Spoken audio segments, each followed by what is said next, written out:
آپ کے سینے کو صاف کیا گیا، دل کو زمزم کے پانی سے دھویا گیا اور صاف شفاف کر کے پھر آپ کے سینے میں اس کو رکھ دیا گیا اور اس کو سل دیا گیا۔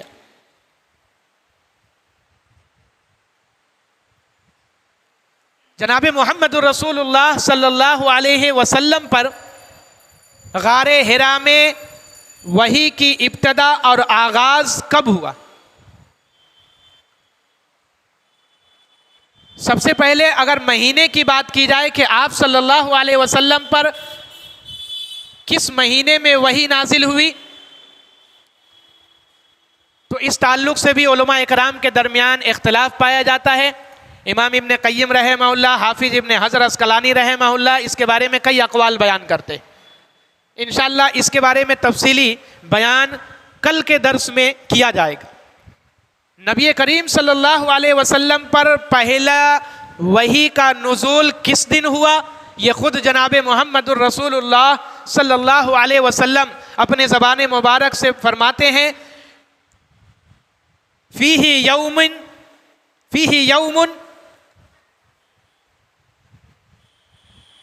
ابعث وفیہ انزل علیہ۔ یہ پہلا یہ پیر کا یا سوموار کا دن ہے جس میں میری پیدائش ہوئی اور جس میں مجھ پر پہلی بار وحی کا نزول ہوا۔ مسلم شریف کی روایت۔ اس سے معلوم ہوا نبی صلی اللہ علیہ وسلم کے اس فرمان سے اور حدیث مسلم شریف کی روایت سے کہ اللہ کے نبی صلی اللہ علیہ وسلم پر پہلی وحی جو نازل ہوئی وہ دن جو تھا وہ پیر اور سوموار کا دن تھا، اور آپ صلی اللہ علیہ وسلم پر غار حرا میں وحی سوموار کے دن نازل ہوئی۔ جبرائیل علیہ السلام اللہ رب العالمین کا فرمان لے کر کے آئے اور اس دن سے جناب محمد الرسول اللہ صلی اللہ علیہ وسلم نبوت اور رسالت کے منصب پر سرفراز کر دیے گئے۔ اللہ تبارک و تعالیٰ نے جس ذمہ داری کے لیے آپ کو چنا، آپ کو تیار کیا، اخلاقی اعتبار سے، روحانی اعتبار سے، جسمانی اعتبار سے اور تعلیم اور تعلم کے اعتبار سے، سماجیات کے اعتبار سے اور دوسرے معاملات کے اعتبار سے، وہ دن آ گیا جب اللہ تبارک و تعالیٰ نے آپ کے اوپر پہلی آیت کا نزول فرمایا، اقرا بسم ربک الذی خلق۔ یہ جناب محمد الرسول اللہ صلی اللہ علیہ وسلم کے اوپر نبوت اور رسالت کے عائد ہونے سے پہلے کے حالات جو میں نے آپ کے سامنے پیش کیا۔ انشاءاللہ کل کے درس میں اسی سلسلے کو آگے بڑھاتے ہوئے ہم کچھ باتیں تحقیقی طور پر پیش کریں گے۔ اللہ رب العالمین سے دعا ہے اللہ ہمیں جناب محمد الرسول اللہ صلی اللہ علیہ وسلم کی سیرت کو سننے سمجھنے اور اس سے زیادہ نبی کریم صلی اللہ علیہ وسلم کی سیرت اور آپ کے اخلاق پر عمل کرنے کی توفیق عنایت فرما۔ الہ العالمین ہم تمام مسلمانوں کو شریعت اسلامیہ کی حفاظت کرنے کی توفیق عنایت فرما۔ نبی کریم صلی اللہ علیہ وسلم سے سچی محبت کرنے والا، آپ کی سنتوں سے سچی محبت کرنے والا، آپ کے سنتوں پر عبادتوں کو معاملات کو انجام دینے والا اور آپ کے طریقت اور آپ کے سنت پر نثار کرنے والا بنا دے۔ آمین۔ وآخر دعوانا ان الحمدللہ رب العالمین۔